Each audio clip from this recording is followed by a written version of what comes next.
اے پیغمبر، میری طرف سے لوگوں کو کہہ دو کہ اے میرے بندو، جنہوں نے اپنی جانوں پر زیادتی کی ہے، اللہ کی رحمت سے نا امید نہ ہونا۔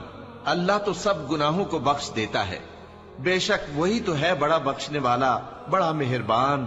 اور اس سے پہلے کہ تم پر عذاب آ واقع ہو، اپنے پروردگار کی طرف رجوع کرو اور اس کے فرما بردار ہو جاؤ، ورنہ بعد میں تم کو مدد نہیں ملے گی۔ اور اس سے پہلے کہ تم پر ناگہاں عذاب آ جائے اور تم کو خبر بھی نہ ہو، اس نہایت اچھی کتاب کی جو تمہارے پروردگار کی طرف سے تمہاری جانب نازل ہوئی ہے پیروی کرو۔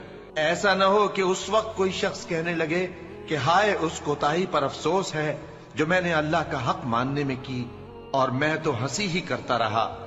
یا یہ کہنے لگے کہ اگر اللہ مجھ کو ہدایت دیتا تو میں بھی پرہیزگاروں میں ہوتا۔